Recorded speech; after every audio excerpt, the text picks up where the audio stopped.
Welcome back नाज़रीन, अस्सलामु अलैकुम। मैं हूं मोहम्मद अहमद और आप देख रहे हैं अहमद टिप्स। आज की हमारी वीडियो का टॉपिक है, अगर मेल स्पर्म्स यानी कि मियां बीवी के मिलाप के बाद तमाम का तमाम जो मनी है उसका इखराज हो जाए, बाहर निकल आए, तो क्या इस सूरत में प्रेगनेंसी कंसीव होगी या नहीं। कुछ ख़वातीन ऐसी होती हैं जो कि अपनी प्रेगनेंसी को कंसीव करने के लिए काफ़ी ट्राई कर रही होती हैं, 2 से 3 माह लगातार ट्राई कर रही होती हैं।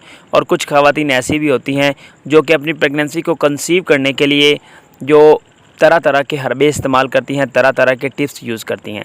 तो आज की वीडियो उन ख़वातीन के लिए बहुत ही स्पेशल होने वाली है।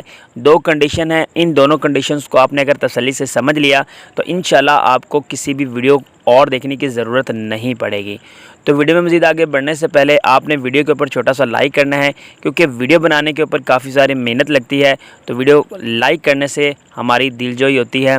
तो वीडियो में मज़ीद आगे बढ़ने से पहले अगर आपने अभी तक हमारे official YouTube channel Ahmad tips को सब्सक्राइब नहीं किया हुआ तो काइंडली चैनल को सब्सक्राइब करके साथ ही खड़े बेल आइकन को प्रेस कर लीजिएगा, ताकि मेरी हर इन्फॉर्मेटिव वीडियो का नोटिफिकेशन मिल सके आपको सबसे पहले। तो जी हाँ, पहली कंडीशन कि जब मियाँ बीवी मिलाप के बाद फ़ारिग होते हैं तो मेल स्पर्म्स जो होते हैं वो बाहर निकलना शुरू हो जाते हैं। तो क्या इस सूरत में प्रेगनेंसी कंसीव होगी या नहीं होगी। उस सूरत में अगर मेल स्पर्म जो हैं वो बाहर निकलना शुरू हो जाते हैं तो इस कंडीशन में जो प्रेगनेंसी के चांसेस होते हैं वो ना होने के बराबर होते हैं। रीज़न ये है कि जो मेल स्पर्म्स होते हैं उनकी 3 कंडीशन होती हैं, 3 उनकी इकसाम होती हैं, 3 टाइप्स ऑफ मेल स्पर्म्स। एक डेड स्पर्म्स होते हैं, एक जिनकी पावर कम होती है और एक वो जिनकी पावर ज़्यादा होती है।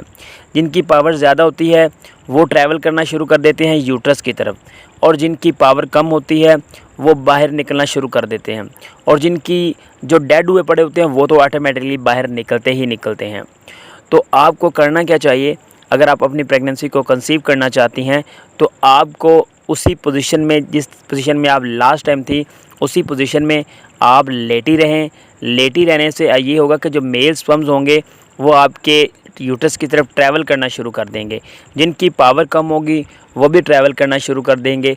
इस सूरत में आपकी प्रेगनेंसी ठहरने के बहुत ज़्यादा चांसेस होते हैं। या कुछ ख़वातीन ऐसी भी होती हैं जो कि डिस्चार्ज होने के बाद, फ़ारिग होने के बाद फ़ौरन वाशरूम चली जाती हैं, जिस सूरत में उनका जो मेल स्पर्म्स होते हैं, उनके खामन के मेल स्पर्म्स होते हैं वो बाहर निकल आते हैं। तो इस सूरत में भी आपको प्रेगनेंसी ठहरने के बहुत कम चांसेस हैं। तो इसी तरह से आपको यही जो है टिप्स इस्तेमाल करना चाहिए।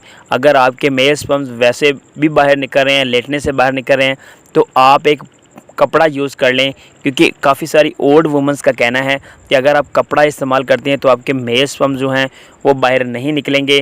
तो इंशाल्लाह आपको प्रेगनेंसी जल्द अज जल्द कंसीव हो जाएगी। अगर वीडियो अच्छी लगी तो लाइक शेयर कमेंट लाजमी करिएगा। मिलते हैं किसी अगली वीडियो में। की वाचिंग अहमद टिप्स। वस्सलाम।